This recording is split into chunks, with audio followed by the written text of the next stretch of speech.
Hello welcome to Sumo biology online classes. Sumo biology में आप लोग का एक बार फिर से स्वागत। चलिए हम लोग आज चालू करने जा रहे हैं। We are going to start new chapter 8 from the class 11। Chapter 8 cell the unit of life. So आज हम लोग नया चैप्टर चालू करने जा रहे हैं, cell the unit of life. In this chapter we have to discuss topics, 5 topics. What is the cell, cell theory, an overview of cell, description of prokaryotic cell and description of eukaryotic cell.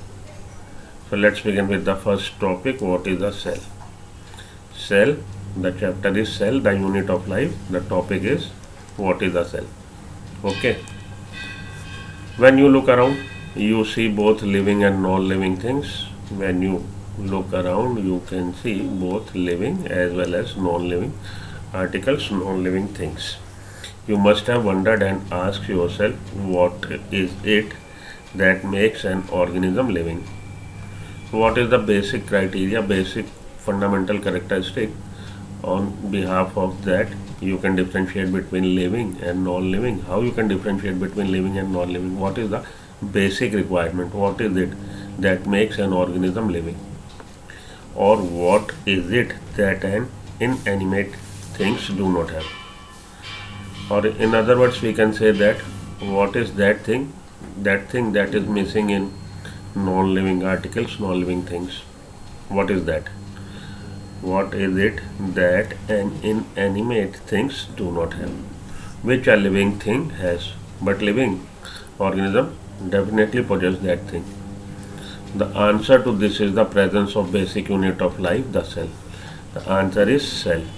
Cell is the basic requirement of life. Cell is the basic unit of life. Cell is the structural and functional unit of life. The answer to this question is the presence of basic unit of life, the cell, in all living organisms, whether they are unicellular or multicellular. Presence of cell is must. All organisms are composed of cells. All organisms that are present over Earth are composed of cells. Some organisms are composed of a single cell. In that case, single cell is representative of life. Organism, जीव, जिसको हम लोग हिंदी में जीव बोलते हैं, तो जीव क्या प्रदर्शित कर रहा है? जीवन.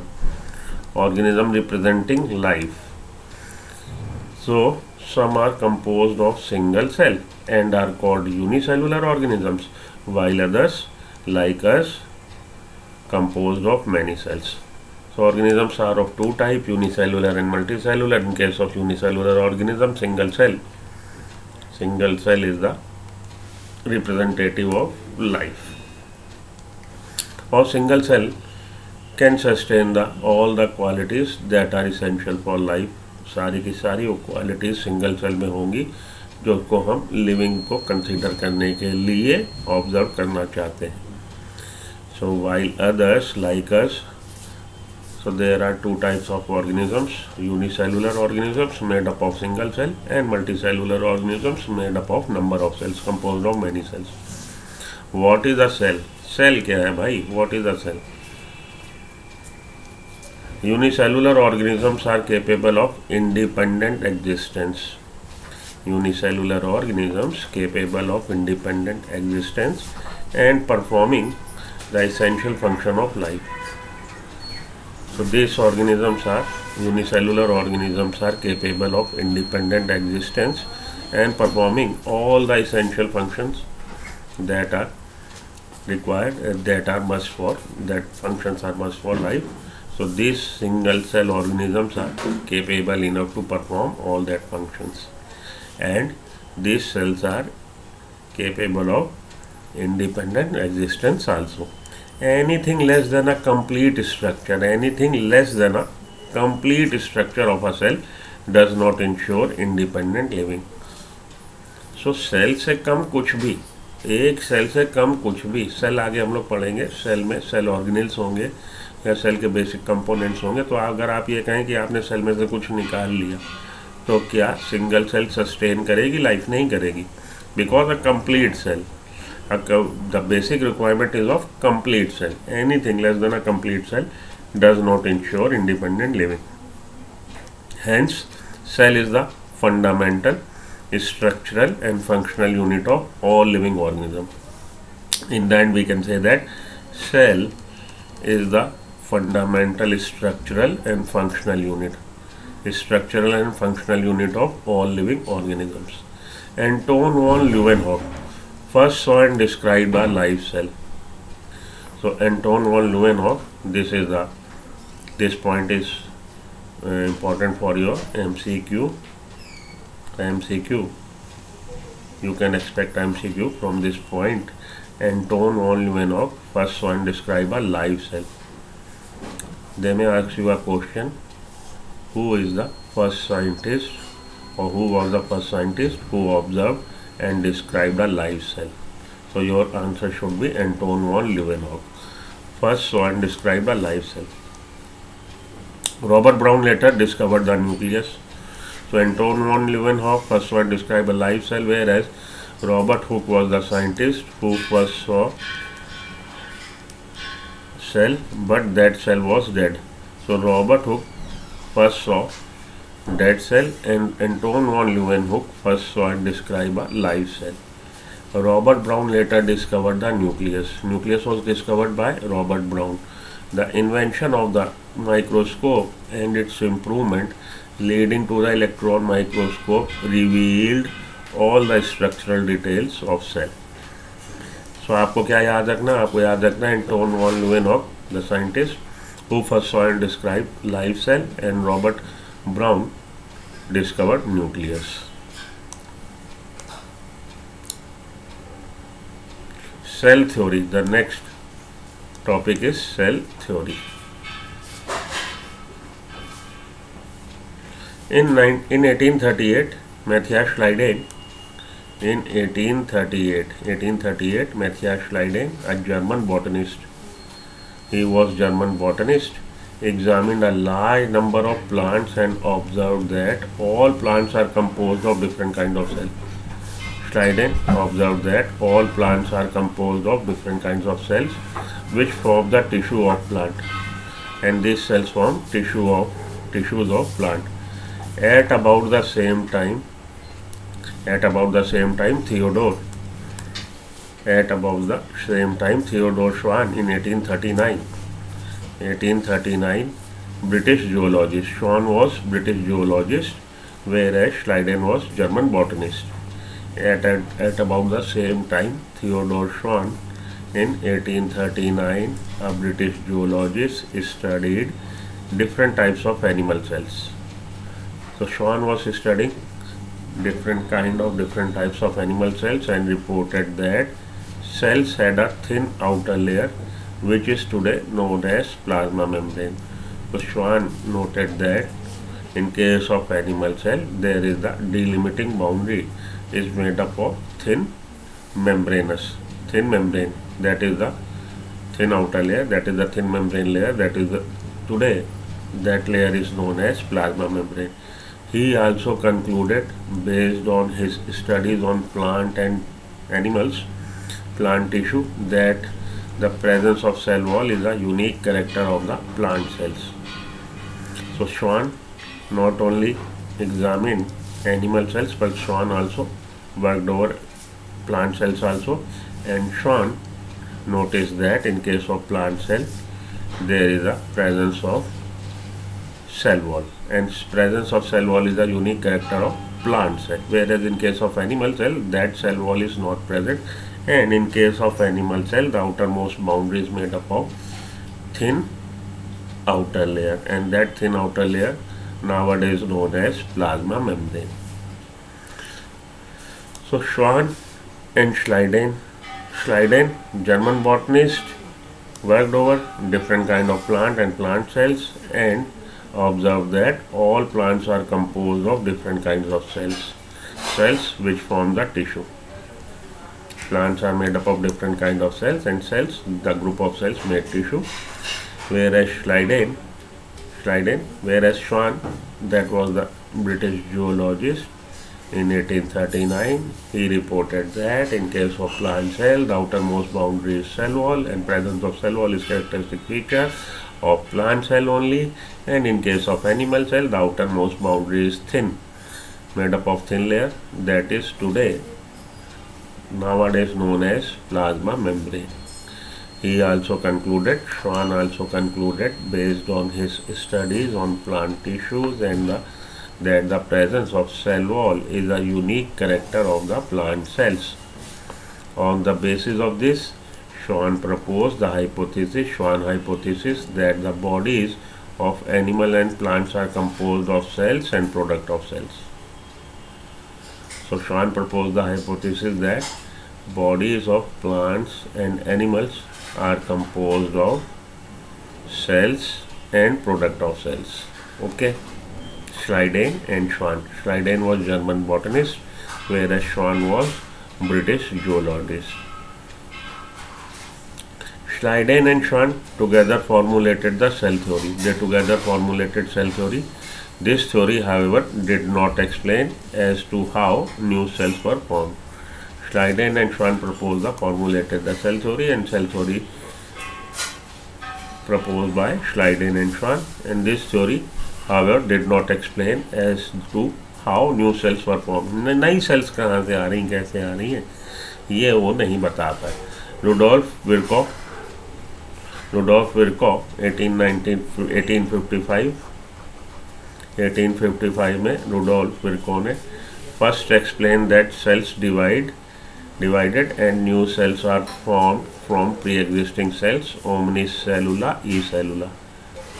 तो ये सबसे पहले नई सेल्स कहाँ से बन रही है, नई सेल्स पहले से मौजूद सेल्स में डिवीजन के द्वारा बन रही है. तो Rudolf Virchow was the scientist who first explain that cells divide होंगी and the new cells are form from pre existing cells. और पहले से मौजूद सेल्स में सेल डिवीजन के द्वारा नई सेल्स बन जाएंगी, ओमनिस सेलुला ई सेलुला. He modified the hypothesis of Schleiden and Schwann to give the cell theory a final shape.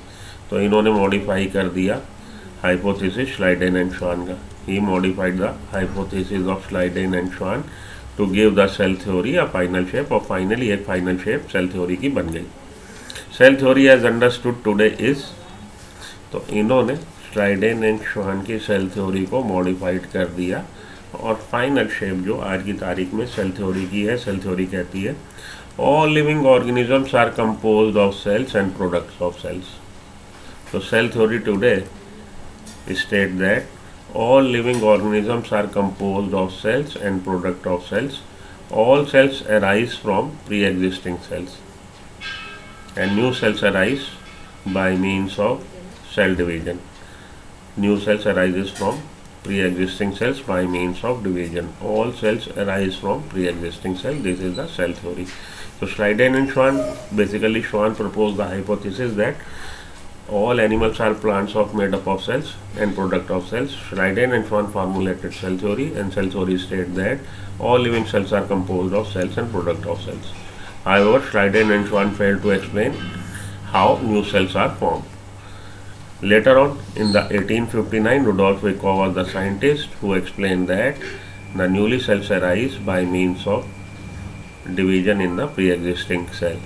The cell divided and new cells are formed from pre-existing cell. Omnis cellula e cellula. Omnis cellula e cellula. And by this way, he modified the hypothesis of Schleiden and Schwann, and finally, cell theory gained a new shape. Cell theory, and according to this new cell theory, the cell theory states today that all living organisms are composed of cells and product of cells. All cells arise from pre-existing cells. So यहाँ पे आके आपके दो topic ख़त्म हो गए हैं. अब हम लोग तीसरे टॉपिक की ओर इस चैप्टर के पढ़े, an overview of cell. Okay, move to the next topic, an overview of cell. You have earlier observed cells in an onion peel or human cheek cells under the microscope. क्या आपने देखा होगा, आपने पढ़ा होगा, आपने एग्जामिन किया होगा अनियन पील को, प्याज के छिलके को, और ह्यूमन चीक के सेल्स को under the microscope. Let us recollect their structure. उनके स्ट्रक्चर को हम लोग याद करने की कोशिश करते हैं. The onion cell which is a typical plant cell has a distinct cell wall. Onion cell में आपको क्या मिलेगी, एक स्पष्ट सेल वॉल मिलेगी, या clear cut cell wall will be there as its outer boundary. The outer boundary in case of plant cell is made up of cell wall and just within it is the cell membrane. और इसके अंदर क्या होगा, इसके अंदर होगी cell membrane. तो outermost boundary in case of plant cell is cell wall, and inside the cell wall, the just inside it is the cell membrane. The cells of the human cheek have an outer membrane as the delimiting structure of the cell, whereas in case of human cheek cell, the cells of the human cheek have an outer membrane, plasma membrane, as the delimiting structure of the cell. The delimiting boundary or delimiting structure of a animal cell or human cell is made up of plasma membrane, cell membrane, outer membrane as the delimiting structure of cell. Inside each cell is a dense membrane bound structure called nucleus. Inside each cell, a dense membrane bound structure called nucleus is present. Inside each cell, a dense membrane bound structure called nucleus is present. This nucleus contains the chromosome, and inside nucleus there will be the presence of genetic material chromosome, which in turn contain the genetic material DNA. Chromosome is a condensed form of DNA. Cells that have membrane bound nuclei are called eukaryotic cell, whereas cells that lack a membrane bound nucleus are called prokaryotic cell.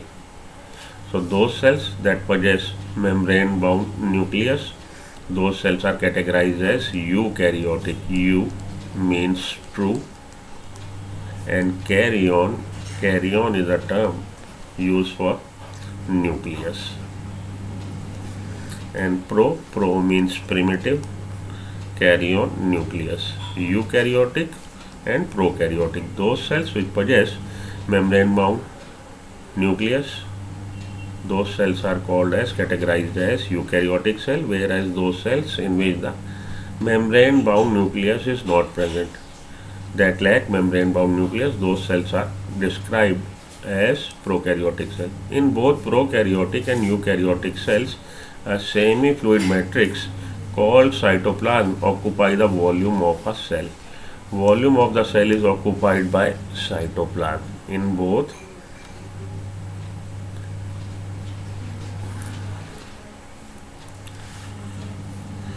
in case of both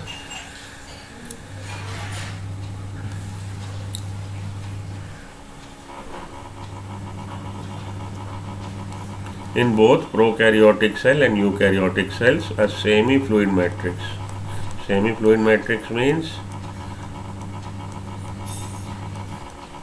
ना तो solid ना तो liquid, liquid से थोड़ा सा condense, और solid ना तो 100% सॉलिड ना 100% liquid. Semi fluid matrix called cytoplasm.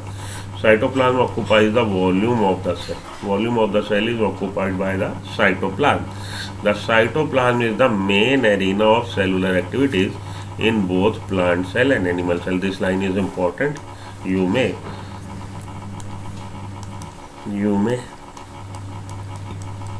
get a question from this line. The cytoplasm is the main arena of cellular activity. The main arena of cellular activity is nucleus, cytoplasm, cell membrane, something like that you may get. So the cytoplasm is the main arena of cellular activities in both the plant cell and animal cells. Various chemical reactions occur in it to keep the cell in living state. तो cytoplasm में तमाम तरह के chemical reaction हो रहे हैं to keep the cell in living state. Cytoplasm is the main arena. वही रंगमंच है, वही ड्रामा है. जैसे आप क्रिकेट देखने जाते हो स्टेडियम में, तो मेन एरिना क्या है? पिच पे पूरा एक्शन हो रहा है. तो ऐसे ही सेल में मेन एक्शन कहाँ पे हो रहा है? साइटोप्लाज्म में हो रहा है. The cytoplasm is the main arena of cellular activities in both the plant cell and the animal cells. Various chemical reactions occur in it to keep the cell in living state. Cell को living state में रखने के लिए तमाम तरह के reaction यहाँ हो रहे हैं। Besides the nucleus the eukaryotic cells have other membrane bound distinct structure called organelles. तो न्यूक्लियस के अलावा यूकैरियोटिक सेल में और भी स्ट्रक्चर्स हैं that eukaryotic cell have membrane bound distinct structures called organelles. Cell के अंग, तो appendages of cells, सेल के अंग। Besides the nucleus, the eukaryotic cell have membrane-bound distinct structures called organelles, like the endoplasmic reticulum, Golgi body, lysosome, mitochondria, microbodies, vacuole. Like the endoplasmic reticulum, Golgi body, Golgi complex, lysosomes, mitochondria, microbodies, and vacuole. The prokaryotic cells lack such membrane bound organelles. Prokaryotic cell में इस तरह के membrane bound organelles नहीं होते। The prokaryotic cells lack such membrane bound organelles. Prokaryotic cells में इस तरह के membrane bound organelles नहीं होते। The prokaryotic cells lack membrane bound organelles.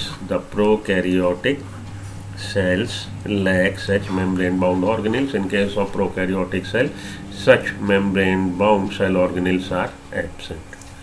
Okay, so this is the characteristic difference between prokaryotic cell and eukaryotic cell. Membrane bound cell organelles that are endoplasmic reticulum, Golgi body, mitochondria, microbodies, vacuoles that are present in case of eukaryotic cell, whereas in case of prokaryotic cell, these membrane bound cell organelles are not present. This is the remarkable feature, remarkable difference between prokaryotic cell and eukaryotic cell. This is the important line. And also in case of prokaryotic cell, nucleus is not bound by nuclear membrane, whereas in case of eukaryotic cell, the genetic material bound by the nuclear membrane, nucleus is bound by the nuclear membrane. Histone proteins, the third main difference between the prokaryotic cell and eukaryotic cell is the presence of histone protein. In case of eukaryotic cell, histone proteins are present, whereas in case of prokaryotic cell, histone proteins are absent. In eukaryotic cell, histone proteins are present.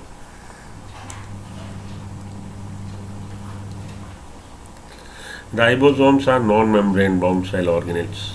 Ribosomes, non-membrane bound cell organelles found in all cells, both prokaryotic cell as well as eukaryotic cell. Within the cell, ribosomes are found not only in the cytoplasm but also within the two cell organelles. This line is also important.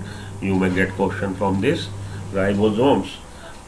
What are the two cell organelles that contain ribosome or possess ribosome? So these are the chloroplast in plants and mitochondria in case of both plant and animal. So chloroplast in plant cells and mitochondria. Chloroplast and mitochondria, that are the two cell organelles that possess ribosomes, and ribosomes are also present over rough endoplasmic reticulum. On rough endoplasmic reticulum, not inside. Animal cells contain another non-membrane bound cell organelle called centrosome, which helps in cell division. So in case of animal cells, centrosome is present, but in case of plant cells, centrosome is not present, and centrosome helps in cell division.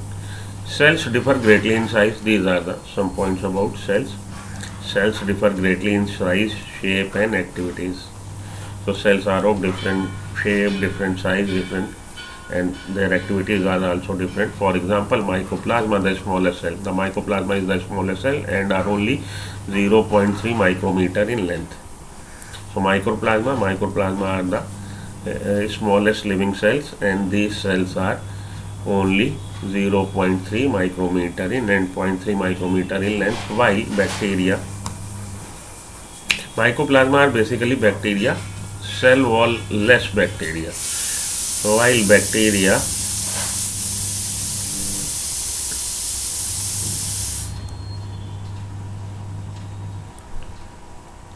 bacteria could be 3 to 5 micrometer in size or dimension. So bacteria का जो dimension है, bacteria which is a representative of prokaryotic cell, bacteria is 3 to 5 micrometer in diameter, 3 to 5 micrometer in dimension, whereas mycoplasma that is the cell wall-less bacteria, 0.3 micrometer. The size of mycoplasma. Mycoplasma is the smallest living cell known. The largest isolated cell is the egg of an ostrich.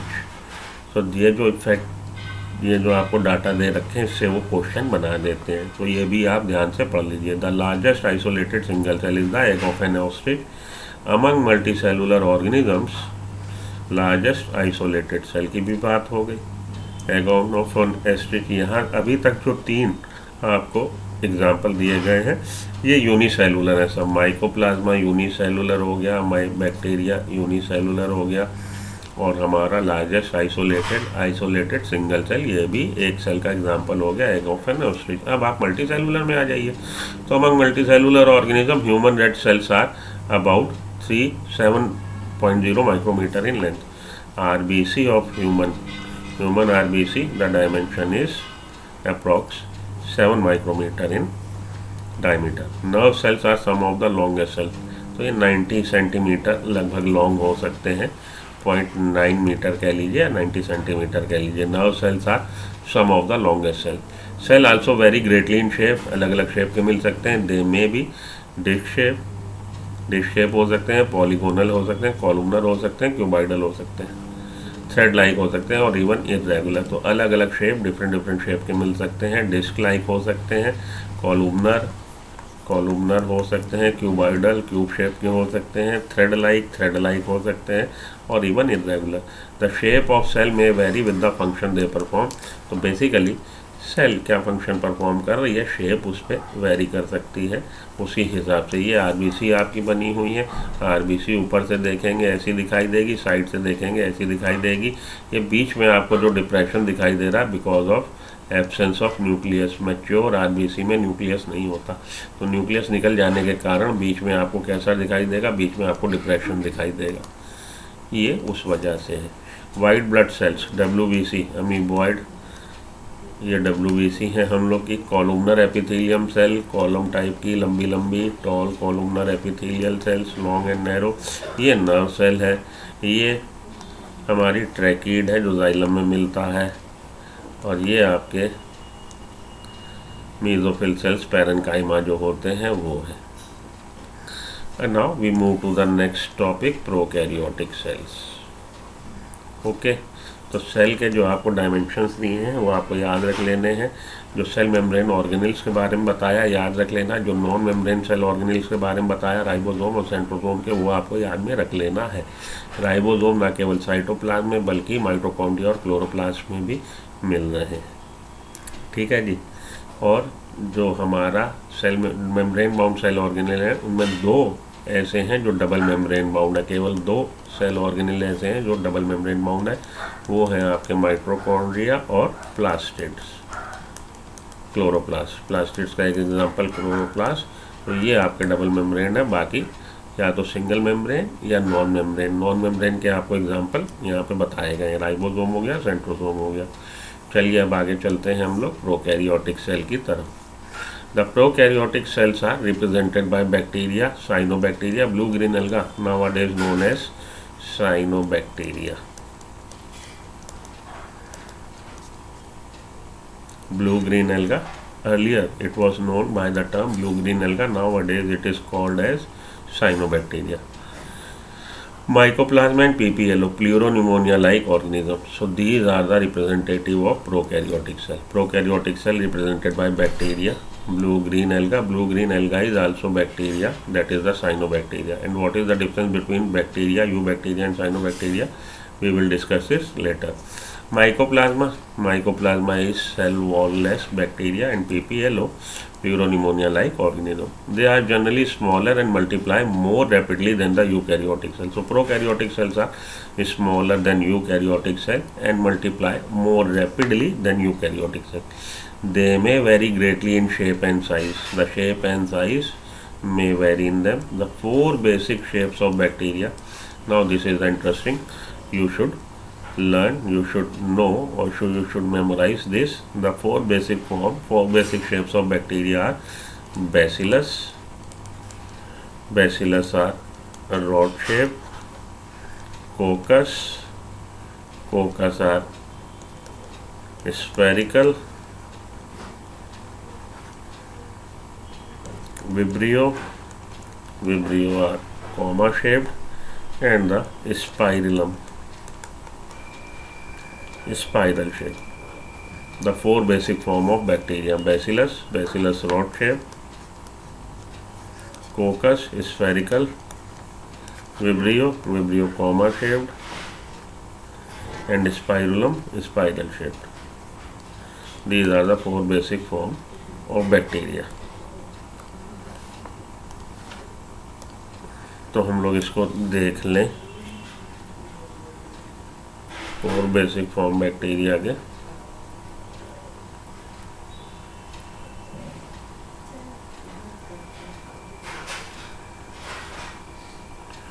देखिए इधर जो हम लोगों ने अभी तक discuss किया उसमें से कुछ एक बातें और आप लोग समझ लो, एक दो एक्स्ट्रा पॉइंट। हाँ जी, टर्म सेल किसने दिया था? Term cell was first coined in 1665 by Robert Hooke. ये आप मेरी इस स्लाइड को स्क्रीन कैप्चर कर लीजिए और लिख लीजिएगा अपनी एनसीईआरटी में। हालांकि बाहर से पूछा नहीं जाता, लेकिन आपको इनसे फंडा बहुत क्लियर होगा और आपको कॉन्फिडेंस बिल्टअप होगा। जो आपने फोकस करना है एनसीईआरटी पे करना है, लेकिन कुछ एक एक्स्ट्रा बात मालूम होनी चाहिए।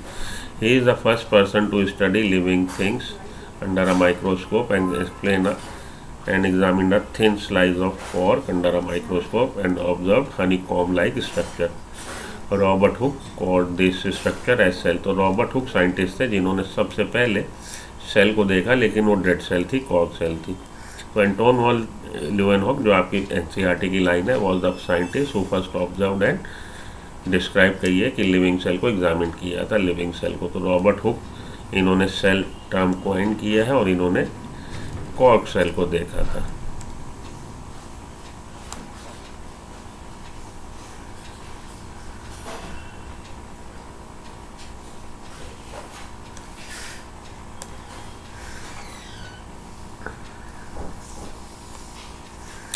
तो श्वान कौन थे?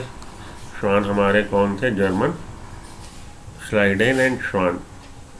श्लाइडेन थे हमारे जर्मन बॉटनिस्ट और श्वान थे हमारे ब्रिटिश जूलॉजिस्ट। तो इंग्लिश जूलॉजिस्ट को आप टिक कर लीजिए। द कॉन्सेप्ट ऑफ ओमनिस सेलुला ई सेलुला regarding cell division was propose by, देखिए नई नीट 2019 का क्वेश्चन है।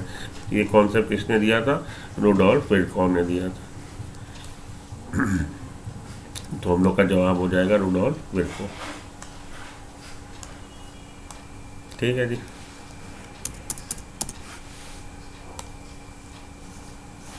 तो ये कुछ जो हम लोगों ने अभी तक टॉपिक पढ़े उसके हमने कहा साथ के साथ आपको थोड़ी सी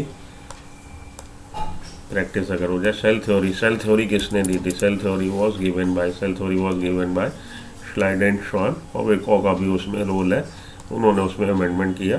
तो हमारा आंसर हो जाएगा सेल थ्योरी किसने दी? ऑल ऑफ द अबव कर लीजिए। हालांकि आपको जो पूछा जाता है तो उसमें श्लाइडेन एंड श्वान ही दिया जाएगा, अपने को अगर पूछा जाएगा। वो प्रपोज द सेल थ्योरी, हाँ ऐसे आएगा क्वेश्चन आपको, वैसे नहीं आएगा उसमें। वो propose the cell theory was propose by Schleiden and श्वान।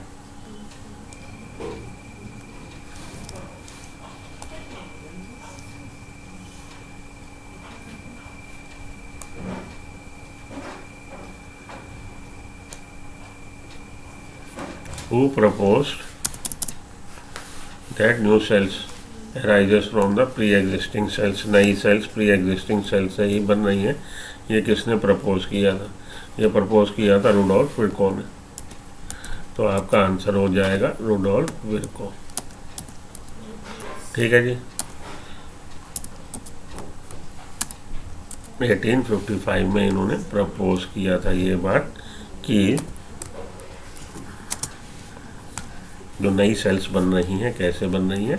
Bye means of cell division, pre existing cells में। तो हमारा आंसर हो जाएगा विर्कॉन। Which of the following is an exception of cell theory. Cell theory का एक्सेप्शन कौन है? हालांकि अब आपसे पूछा ना जाएगा, लेकिन वायरस है। वायरस को हम लोग नॉन लिविंग और लिविंग दोनों के बीच में मानते हैं, तो इसलिए हमारा आंसर हो जाएगा virus. Overview of cell theory पढ़ते पढ़ते मैं इधर निकल आया हूँ और प्रोकैरियोटिक सेल को हम लोग पढ़ रहे थे। द 4 बेसिक, इस वाले पे मैं निकल आया था इधर। The 4 basic shape of bacteria are bacillus. These are the bacteria bacillus, rod shape, coccus spherical, vibrio comma shape and spirillum spiral shape. Okay, so all the organization of the prokaryotic cell is fundamentally similar, even though prokaryotes exhibit a wide variety of shape and function. Now move to the NCERT PDF पे चलते हैं हम लोग। हाँ, आ जाइए। तो अब आपने देख लिया 4 तरह के आपके बैक्टीरिया मेनली मिल रहे हैं। The organisation of the prokaryotic cell is fundamentally similar. लेकिन जितने भी ये प्रोकैरियोटिक सेल हैं उनका फंडामेंटली उनका ऑर्गेनाइजेशन सिमिलर है, आधारभूत उनमें समानता है। Prokaryotic exhibit a wide variety of shape and function. Prokaryotes में आपको अलग अलग शेप फंक्शंस देखने को मिलेंगे। All prokaryotes have a cell wall surrounding the cell membrane except in mycoplasma. तो जितने भी यहाँ नाम लिए गए प्रोकैरियोटिक सेल के, कौन कौन से? Cyanobacteria, cyanobacteria, bacteria and mycoplasma. इन सब में आपको सेल वॉल मिलेगी, केवल माइकोप्लाज्मा को छोड़ के।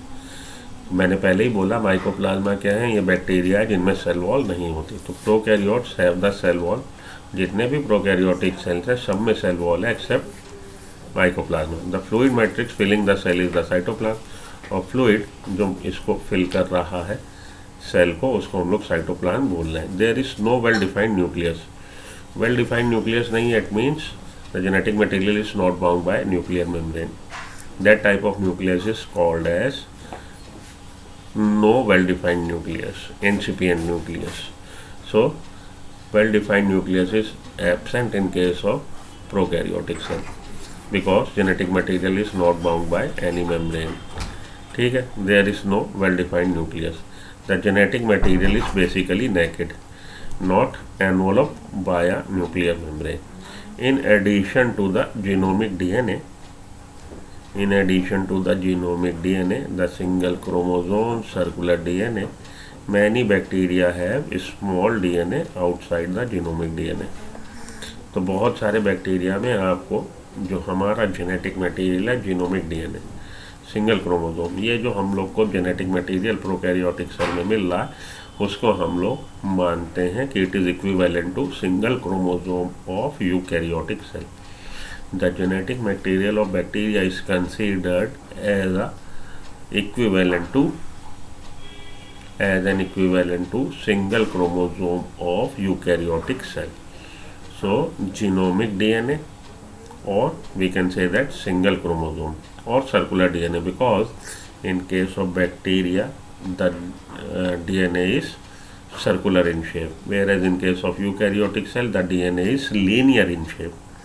In prokaryotic cell the DNA is circular in shape, whereas in case of eukaryotic cell the DNA is linear in shape.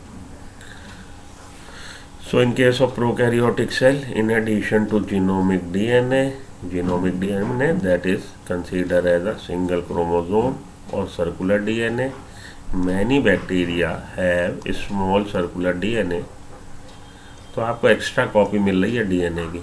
DNA तो मिल ही रहा है, लेकिन जीनोमिक डीएनए के अलावा many bacteria have small circular DNA outside the genomic DNA. Genomic DNA के अलावा भी आपको स्मॉल सर्कुलर डीएनए की कॉपीज मिल रही हैं। This smaller DNA are called plasmid. और इनको हम लोग जो extra chromosomal material, extra genetic material मिल रहा है, इसको हम लोग प्लाज्मिड कहते हैं, और ये बैक्टीरिया में मिलता है। हालांकि प्लाज्मिड आपको बैक्टीरिया के अलावा ईस्ट में भी मिल सकता है। The plasmid DNA confers certain unique phenotypic character to such bacteria. और जिन बैक्टीरिया में ये प्लाज्मिड डीएनए मिल रहा है, उस प्लाज्मिड डीएनए की प्रेजेंस की वजह से उस बैक्टीरियल सेल में कुछ certain unique phenotypic characteristics, unique physical appearance से रिलेटेड यूनिक कैरेक्टर आ जाएंगे। भाई जिनमें एक्स्ट्रा कॉपी डीएनए की मिल रही है, एक्स्ट्रा जेनेटिक मटेरियल मिल रहा, तो उनमें आपको डीएनए क्या है, डीएनए हमारा जेनेटिक मटेरियल है, डीऑक्सीराइबो न्यूक्लियोटाइड से बना है, और डीएनए में ही आपकी जेनेटिक इन्फॉर्मेशन है। जिस टुकड़े के पास कोई जेनेटिक इन्फॉर्मेशन है जो किसी कैरेक्टर को गवर्न कर रहा है, उसको हम लोग जीन कह रहे हैं। तो gene is the part of DNA. अगर डीएनए है एक्स्ट्रा तो जीन भी होंगे एक्स्ट्रा, और जीन एक्स्ट्रा होंगे तो कुछ उसमें कैरेक्टरिस्टिक भी एक्स्ट्रा आ जाएंगी। इस वजह से जिन बैक्टीरियल सेल में डीएनए ये एक्स्ट्रा कॉपी मिल रही है, प्लाज्मिड मिल रहा है, उनमें कुछ स्पेसिफिक कैरेक्टरिस्टिक, फिनोटाइपिक कैरेक्टरिस्टिक आ जाएगी। One such character is resistance to antibiotic, और इसी तरह का एक स्पेशल कैरेक्टर, इस तरह का एक कैरेक्टर जो है, वन सच कैरेक्टर की जो स्पेसिफिक कैरेक्टर आ रहे हैं, इसी तरह का एक कैरेक्टर है रेजिस्टेंस टू एंटीबायोटिक, प्रतिरोधात्मक क्षमता एंटीबायोटिक्स के लिए। In higher classes you will learn that this plasmid DNA is used to monitor bacterial transformation with foreign DNA। Higher class में आप पढ़ेंगे कि ये हम लोग प्लाज्मिड डीएनए को यूज़ कर सकते हैं ये जांचने के लिए, ये परखने के लिए, ये मॉनिटर या ऑब्जर्व करने के लिए कि बैक्टीरियल सेल ट्रांसफॉर्म हुई है कि नहीं हुई है फॉरेन डीएनए से। तो बैक्टीरियल सेल में, मानिए बैक्टीरियल सेल है और इस बैक्टीरियल सेल में आप कोई foreign DNA, alien DNA, desired DNA introduce कर देते हैं, तो जब इंट्रोड्यूस हो जाता है extra DNA into the bacterial cell, then bacterial cell get transform, वो रूपांतरित हो जाएगी। और इसको ऑब्जर्व करने के लिए और मॉनिटर करने के लिए हम लोग प्लाज्मिड का यूज़ कर सकते हैं। We will learn that plasmid is used. हम लोग प्लाज्मिड को यूज़ कर सकते हैं टू ऑब्जर्व और to monitor the transformation with foreign DNA. Nuclear membrane is found in eukaryotes. Eukaryotic cell में न्यूक्लियर मेम्ब्रेन मिलती है, प्रोकैरियोटिक सेल में न्यूक्लियर मेम्ब्रेन नहीं मिल सकती। ये चीज़ हम लोग कई बार गा चुके हैं, पढ़ चुके हैं। So nuclear membrane is present in found in eukaryotes. No organelles like the ones in eukaryote. Nuclear membrane eukaryotic cell में मिल रही है, प्रोकैरियोटिक में नहीं। इसी तरह से सेल ऑर्गेनेल्स जो मिल रहे हैं, जो आपको यूकैरियोटिक सेल में मिल रहे हैं, प्रोकैरियोटिक सेल में नहीं मिलते। No organelles like the ones in eukaryotes are found in prokaryotic cells except for ribosome. केवल राइबोसोम को छोड़ के, राइबोसोम ऐसे हैं सेल ऑर्गेनेल्स जो आपको प्रोकैरियोटिक सेल में भी मिल रहे हैं। Prokaryotes have something unique in the form of inclusions. Prokaryotic cell में आपको इंक्लूजन्स मिल रहे हैं जो कि एक उसका कैरेक्टरिस्टिक फीचर है, यूनिक फीचर है, स्पेसिफिक फीचर है। A specialized differentiated form of cell membrane called mesosome is the characteristic feature of prokaryote। बहुत इंपॉर्टेंट लाइन है, इससे बहुत बार क्वेश्चन आ चुका है। तो प्रोकैरियोटिक सेल में सेल ऑर्गेनेल्स नहीं मिल रहा है except ribosome, whereas prokaryotic cell में आपको क्या मिल रहा है, इंक्लूजन्स मिल रहे हैं। This specialized differentiated form of cell membrane, cell membrane का एक स्पेशलाइज्ड डिफरेंशिएटेड फॉर्म जिसको हम मेसोसोम कहते हैं, उसका मिलना कैरेक्टरिस्टिक फीचर है प्रोकैरियोट्स का। They are essentially infolding of cell membrane. और ये इंक्लूजन कैसे बना है, सेल मेम्ब्रेन अंदर की तरफ इनफोल्ड कर गई है। तो mesosomes are form by means of infolding of cell membrane. And in other words we can say that infolding of cell membrane in prokaryotic cell is known as mesosome। तो ये हुआ आपका डिस्क्रिप्शन थोड़ा सा प्रोकैरियोटिक सेल के बारे में। अब यहाँ पे देखिए टिपिकल बैक्टीरिया, यहाँ पे जब आपको उसने वहाँ पे बताया है तब इसका डायमेंशन 3 to 5 माइक्रोमीटर बताया, यहाँ पे 1 to 2 माइक्रोमीटर दिखा रहा। पीपीएलओ को 0.1 माइक्रोमीटर दिखा रहा और क्लेम किया है उसने कि भाई स्मॉलेस्ट लिविंग सेल जो है वो हमारी माइकोप्लाज्मा है जो 0.3 माइक्रोमीटर है। तो ये कुछ एक आपके डाटा में, लैंग्वेज में और जो डायग्राम है उसमें कॉन्ट्रडिक्शन है, कंफ्यूज ना होइएगा। उसी तरह से रट्टा मान लीजिए, जो डाटा दिया गया आपको, डाटा में जो दिया गया है वही पूछा जाता है। तो typical bacteria 1 to 2 micrometre, whereas language said the bacteria dimension of bacteria is 3 to 5 micrometre. And the smallest living cell, the language says, NCERT says, the smallest living cell is mycoplasma, and mycoplasma measures about 0.3 micrometer, whereas PPLO in the diagram PPLO is mentioned and PPLO यहाँ पे दिखा दिया आपको 0.1 micrometer. Viruses, the dimension of viruses को dimension 0.02 to 0.2 micrometre. Viruses को हम लोग ना तो लिविंग में ना नॉन लिविंग में कंसीडर करते हैं, हम लोग इनको बाउंड्री पे कंसीडर करते हैं कि वो बेसिकली लिविंग और नॉन लिविंग के बाउंड्री पे. ठीक है जी, ये हो गई बातें आपकी अभी तक की बारे में. अब हम लोग आ रहे हैं प्रोकैरियोटिक सेल का डिस्क्रिप्शन पढ़ना है. अब हम लोग सेल एनवेलप और एंड इट्स मॉडिफिकेशन वाले पार्ट पे आ रहे हैं. तो एक मिनट उधर चल के देख लें अपनी स्लाइड पे. स्लाइड में कोई ऐसी बात जो आप लोग को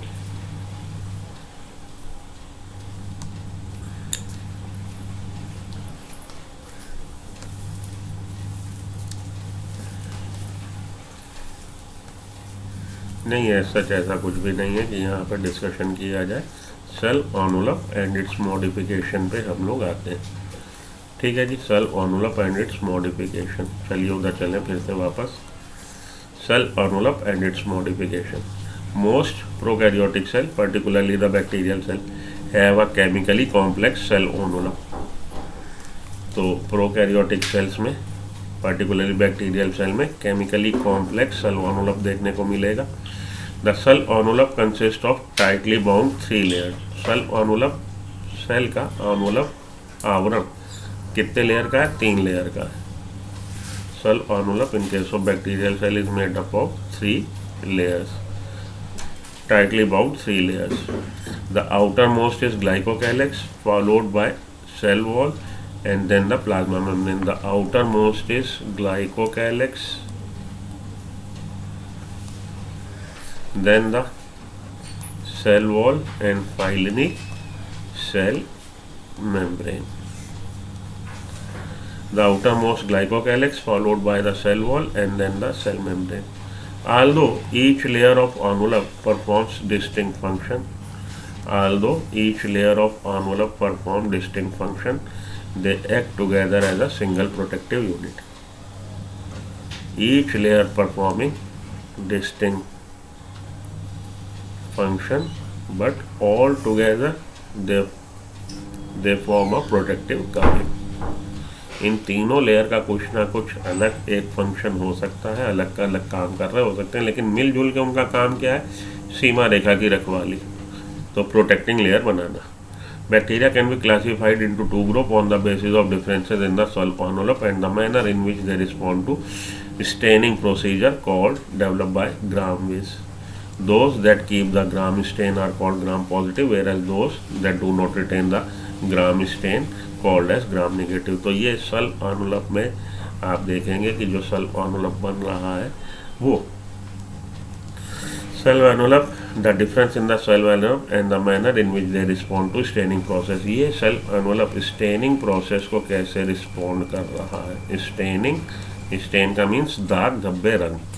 स्टेनिंग प्रोसीजर को, प्रोसीड्यूर को कैसे रिस्पॉन्ड कर रहा है ये सेल एनवेलप, जो कि ग्राम-विस साइंटिस्ट थे जिन्होंने इसको डेवलप किया था. कैसे रिस्पॉन्ड कर रहा है स्टेनिंग प्रोसेस को, उस पर डिपेंड करेगा. The manner in which they respond to staining procedure developed by ग्राम-विस, उस पर डिपेंड करेगा कि हम उस बैक्टीरियल सेल को किस कैटेगरी में, किस में क्लासीफाई कर दें. ग्राम पॉजिटिव में क्लासीफाई कर दें या ग्राम नेगेटिव में क्लासीफाई कर दें. ठीक है जी. Those that make the Gram stain, that retain the Gram stain are called as Gram positive and those that do not retain the Gram stain are called as Gram negative bacteria. Gram positive and Gram negative bacteria में हमने उनको classify कर दिया. Glycocalyx differ in composition and thickness among different bacteria. Glycocalyx differs in composition and thickness.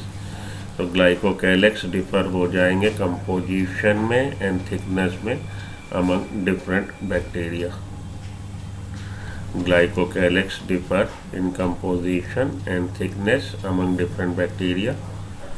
अलग अलग आपको composition, अलग अलग थिकनेस देखने को मिलेगी। ग्लाइकोकैलिक्स की differs in composition and thickness among different bacteria. It could be a loose sheet called the slime layer in some, while the others it may be thick and tough called the capsule.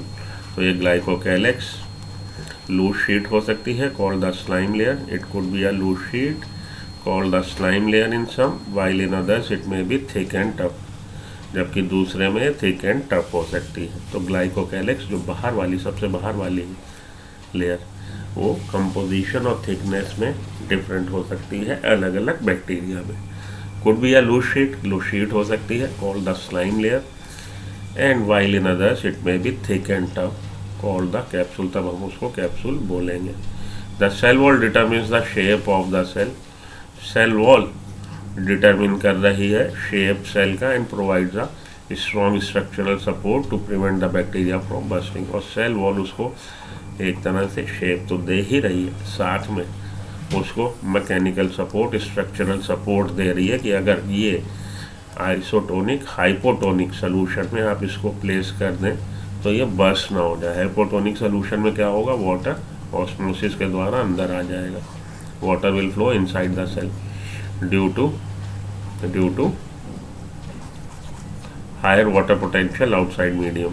So water will enter into the bacterial cell and this will cause turgidity of the cell, and finally cell may get burst, but the presence of cell wall resist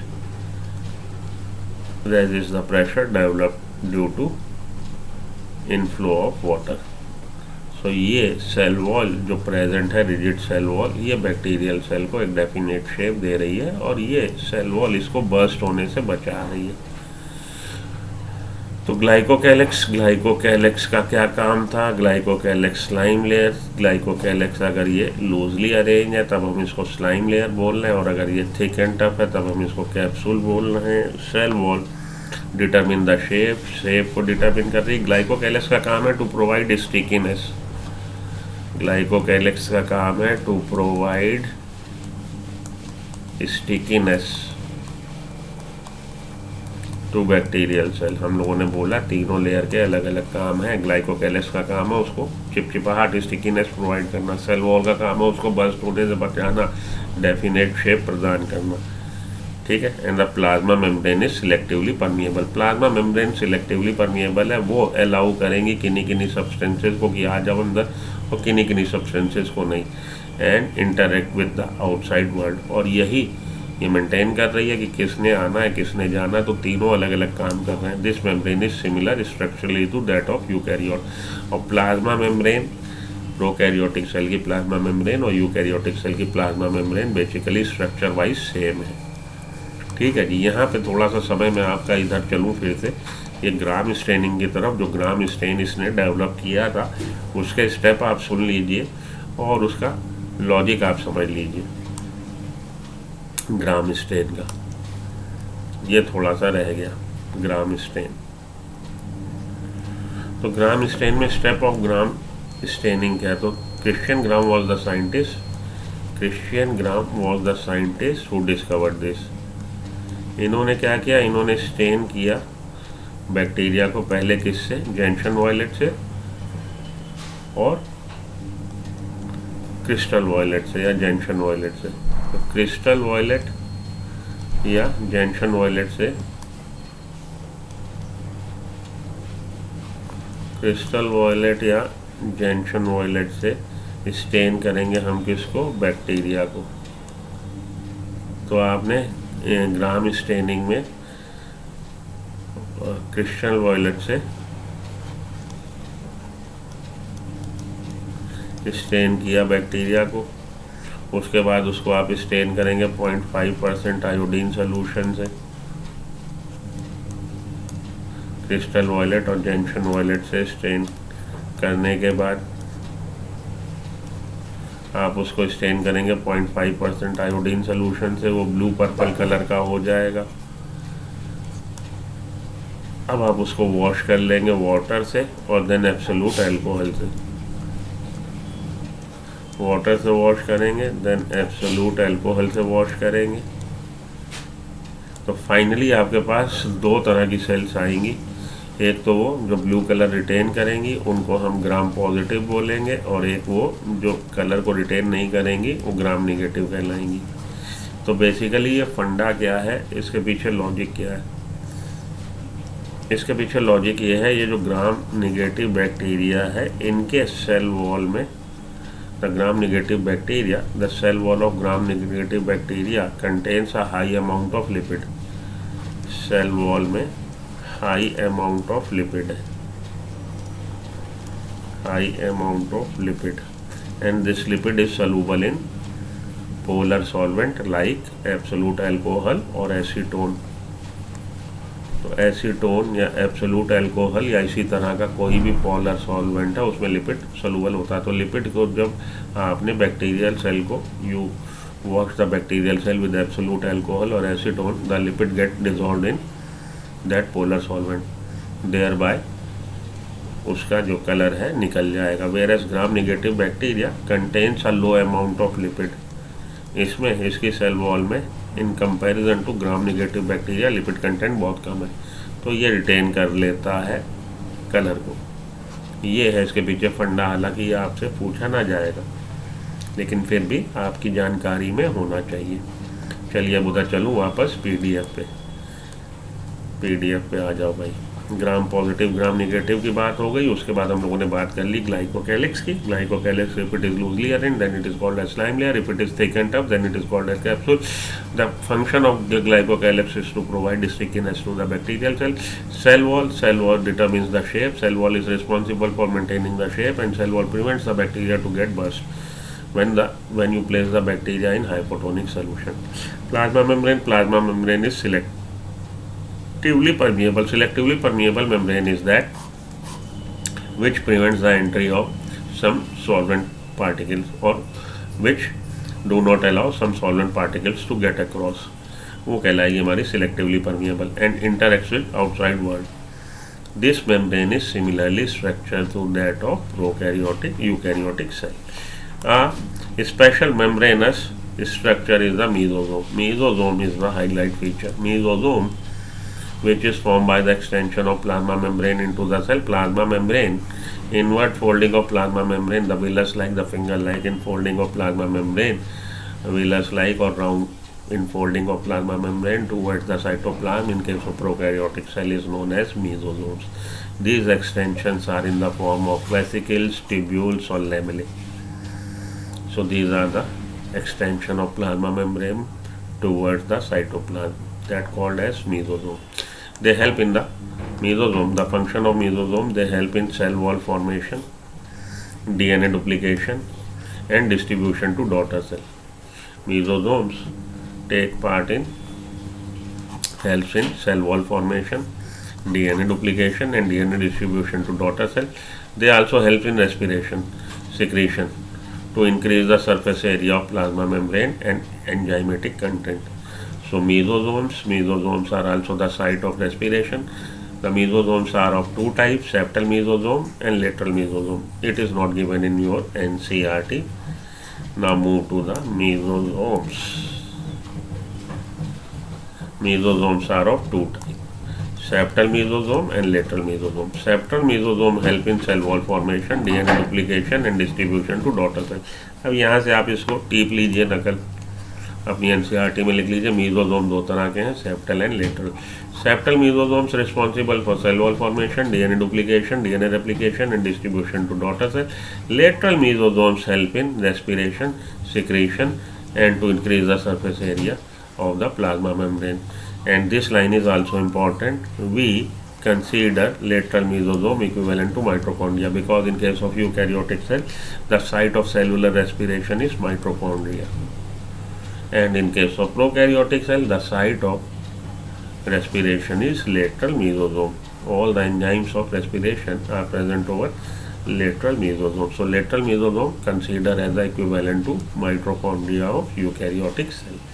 ये थोड़ा सा extra यहाँ से आप इसको note करिए या इसको स्क्रीन कैप्चर करिए और वहाँ पे अपने एनसीईआरटी पे इसको आप जगह दीजिए, इम्पोर्टेंट है। ठीक है, चलिए उधर चलें फिर से। तो ये हो गई आपकी मीजोसोम्स के बारे में जानकारी।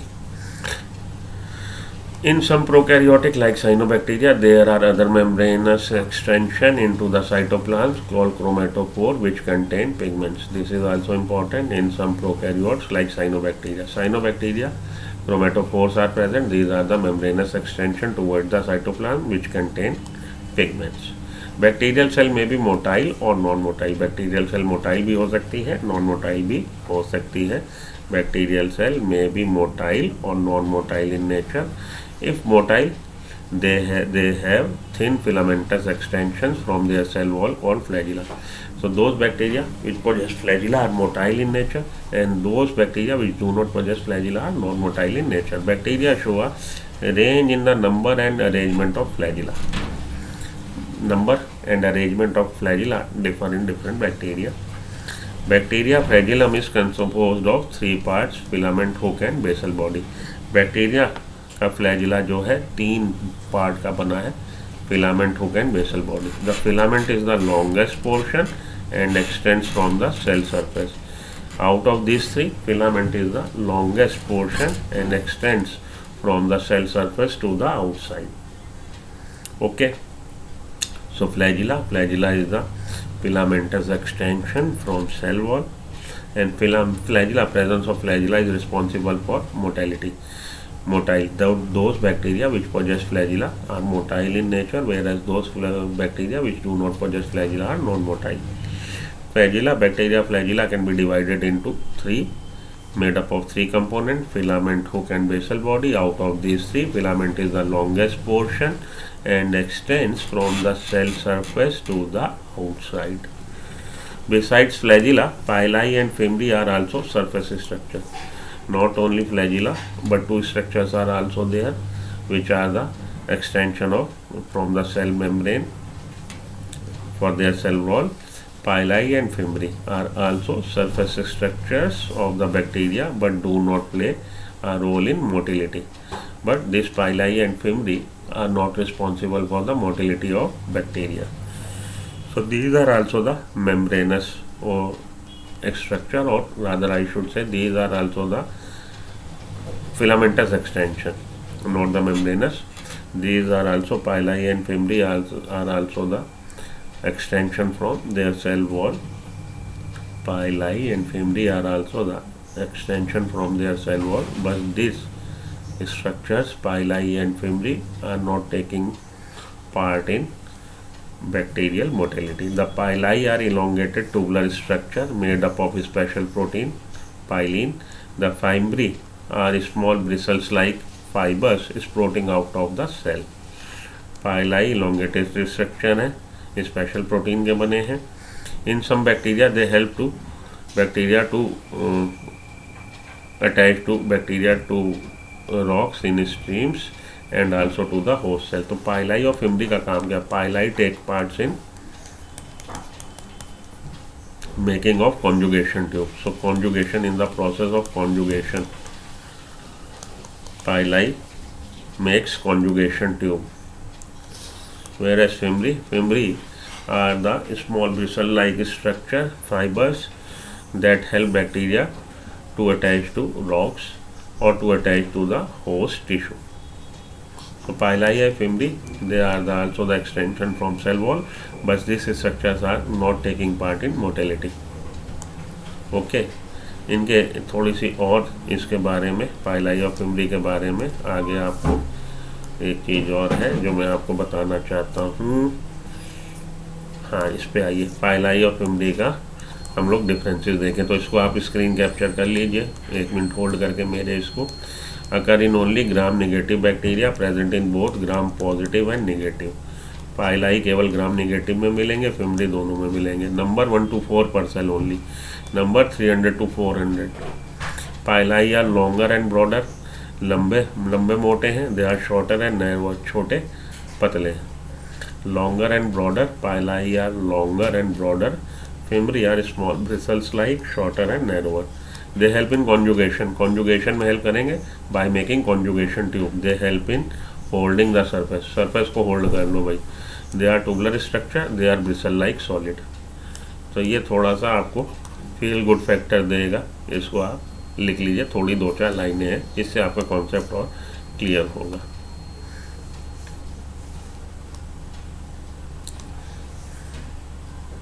चलिए फिर से उधर चलें, पाइलाइफ एमडी के बाद हो गई। अब हम लोग बात कर लें ये राइबोसोम्स की, उसके बाद ये आपका लेक्चर खत्म और हम लोग फिर नेक्स्ट लेक्चर में मिलेंगे यूकैरियोटिक सेल्स के साथ। In prokaryotic cell ribosomes are associated with the plasma membrane of cell. Ribosomes associated है प्लाज्मा मेम्ब्रेन के साथ। They are about 15 nanometer to 20 nanometer in size याद रख लीजिएगा। प्रोकैरियोटिक सेल में ribosome size 15 nanometer to 20 nanometer है। Made up of 2 सब unit 50s 30s, 2 सब यूनिट से बने 50s 30s, which when present together, जब ये एक दूसरे पे माउंट हो जाएंगी, छोटी unit larger unit, smaller unit larger unit, smaller unit is 30s and larger unit is 50s. When they mount together, they form 70s ribosome.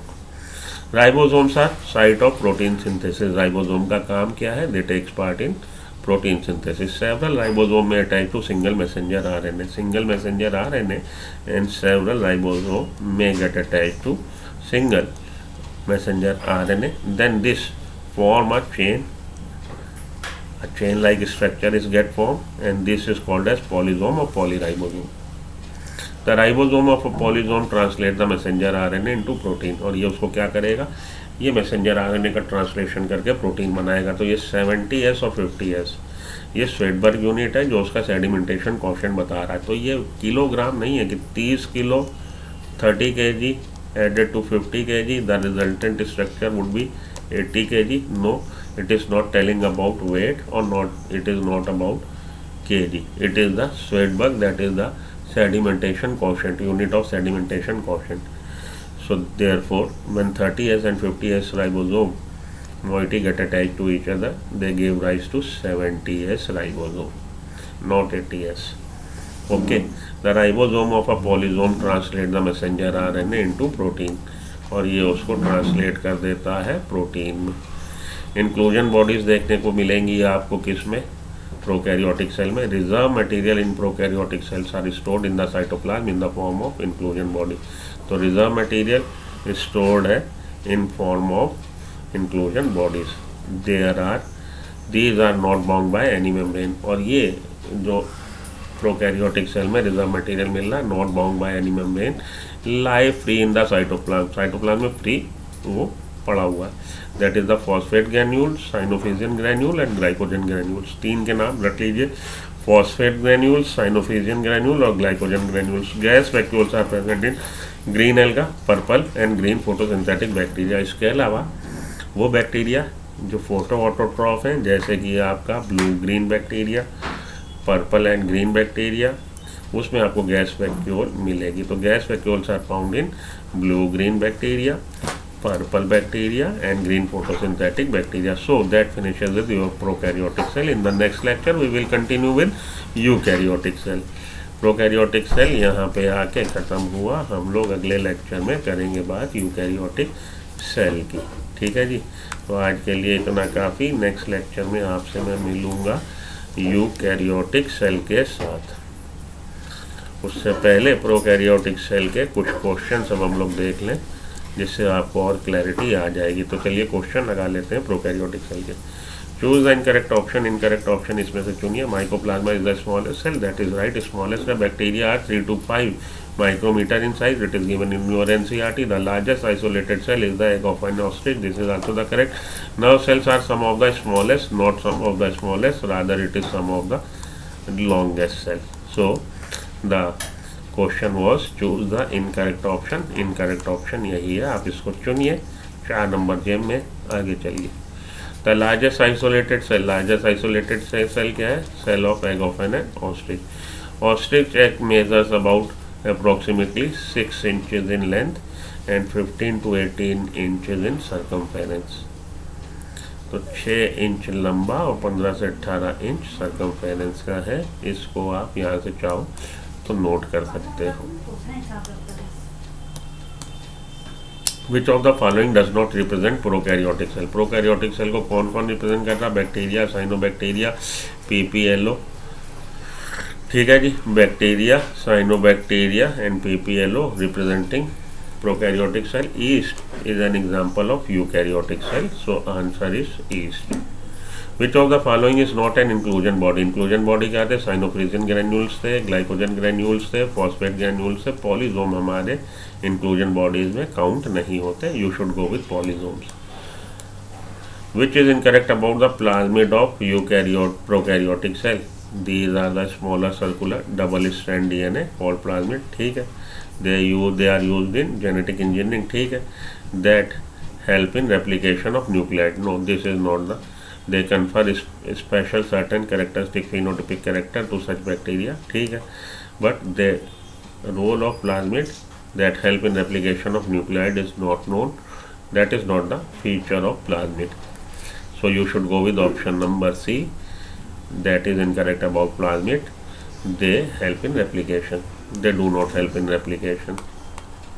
A specialized differentiated form of cell membrane of prokaryote, that is the mesosomes. Mesosomes are the inward folding towards the cytoplasm in the form of tubules or lamella vesicles. Select the incorrect statement. This question is asked. This question was asked in NEET 2016. Bacterial cell wall is made up of peptidoglycan. Yes, this is the correct. Pili and fimbriae mainly involved in motility. Pili and fimbriae are not involved in the motility. For the motility of bacteria, flagella is responsible. Flagella, that is the extension of cell wall, extension from cell wall. Flagella is made up of 3 components. And flagella is responsible for the motility. Pili takes part in making of conjugation tube, and fimbriae helps to hold the surface. So this is a wrong statement. Pili and fimbriae involved in motility. Which one is correct about bacterial cells?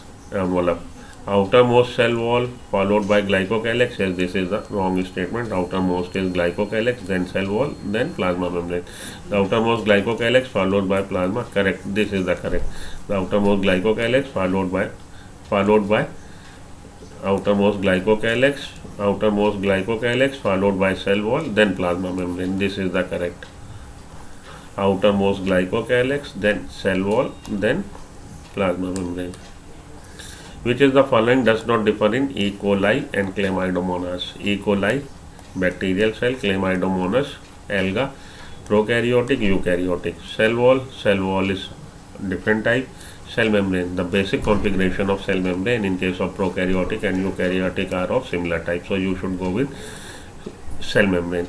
Chromosomal organization in case of E. coli it is circular. In case of Chlamydomonas it is linear in shape. Ribosomes in case of E. coli 70S ribosomes are present. In case of Chlamydomonas eukaryotic cell 80S ribosomes are present. So the correct answer is हमारा cell membrane जो है दोनों की basically same है.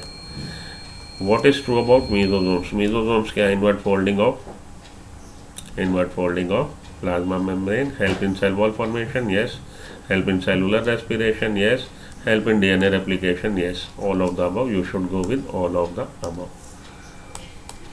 What is true about genetic material of prokaryotic cell? Prokaryotic cell lack histones. That is the correct. Not enveloped by nuclear membrane. That is also correct. Composed of single circular DNA. That is also correct. So you should go with all of the above. Prokaryotic cells are generally smaller and multiply rapidly. Smaller and rapidly. You should go with then eukaryotic cell. Smaller and faster. Glycocalyx of bacterial cell may occur in the form of loose sheet called glycocalyx. When present in loose sheet, it is called as slime layer, and when it is present in thick form and tough form, rigid form, then it is called as capsule. So slime layer and capsule is the correct answer. You should go with it. If you remove the fimbriae from the bacterial cell, which of the following would you expect to happen? अगर fimbriae remove कर देंगे, the bacteria could no longer sleep. That is not the correct, right? The bacteria would no longer adhere to the host cell or tissue. Yes, the function of fimbriae to hold the surface. So bacteria will fail to adhere to host cell or tissue. You should go with option number B.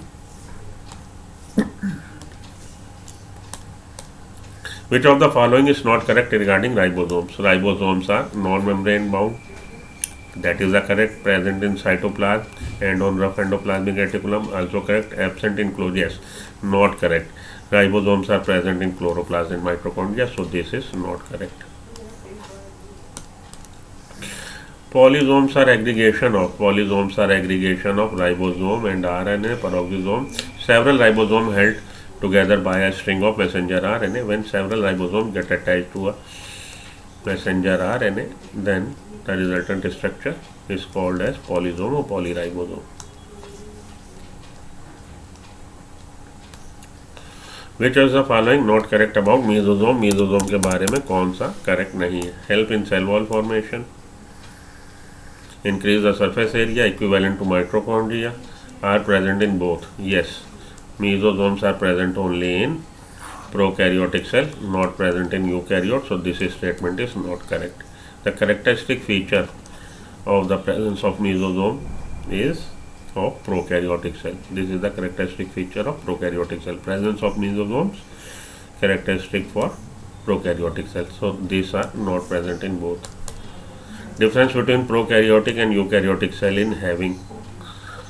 Difference between in having prokaryotic cell, in having cell wall दोनों में होती है, ribosome दोनों में होते हैं, nuclear membrane आपको eukaryotic में मिलेगी, प्रोकैरियोटिक में नहीं मिलेगी. Intercellular compartments are not found. Intracellular compartments are not found in prokaryotic cell. Compartmentalization is due to presence of cell organelles. So intercellular compartmentalization is not in case of prokaryotic cell. Mesosome in bacterial cell is plasma membrane enfolded for respiration.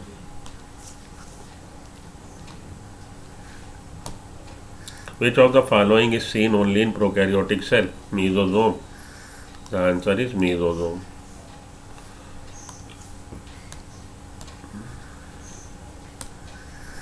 This is a question from NEET.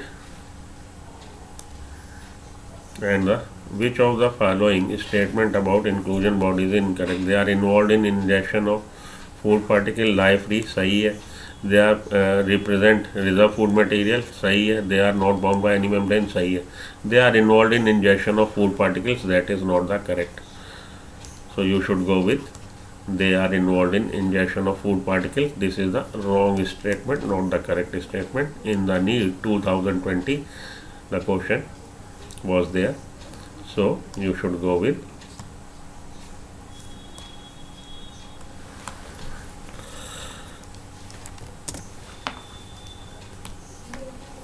cell wall is absent in mycoplasma, cell wall is absent in gametes, also cell wall is absent in amoeba. Answer is all. Which is correct for cell wall of bacteria and fungi? Both are made up of N-acetyl glucosamine, peptidoglycan or chitin. So chitin and peptidoglycan both are polymer of N-acetyl glucosamine. So you should go with both are made up of N-acetyl glucosamine.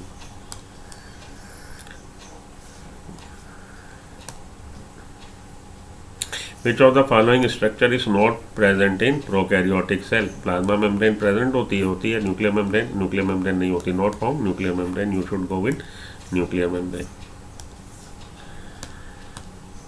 NEET 2015. The structure that helps some bacteria to attach to rocks and hosts, that is fimbriae. Select the incorrect statement with regard to prokaryotic cell. Cytoplasm lack membrane bound organelle, that is correct. Sap vacuoles are absent. Chromosome possess basic protein histones. Chromosome possess basic protein histones. Chromosome possess basic protein histones are absent. So this is the incorrect statement. Lack streaming movement of cytoplasm, that is correct. Sap vacuoles are absent, that is also the correct. So prokaryotic cell do not have membrane bound organelle, sap vacuoles absent. Prokaryotic chromosome possess acidic protein polyamines, not the basic protein histones. Prokaryotic cytoplasm lack streaming movement. Streaming movement is absent. So the correct answer is यही वाला हमारा कि इसका गड़बड़ statement क्या है. गड़बड़ statement है कि इसमें बेसिक प्रोटीन हिस्टोन्स होती हैं, नहीं होती. So that finishes with सब हम लोगों ने देखा 20-30 क्वेश्चन कुछ लगाए। नेक्स्ट लेक्चर में मिलता हूँ आपसे यूकैरियोटिक सेल के साथ। ओके, तो till then good luck, goodbye, have a nice day. इसके और भी क्वेश्चन लगा लीजिएगा। मिलता हूँ ब्रेक के बाद। Thank you.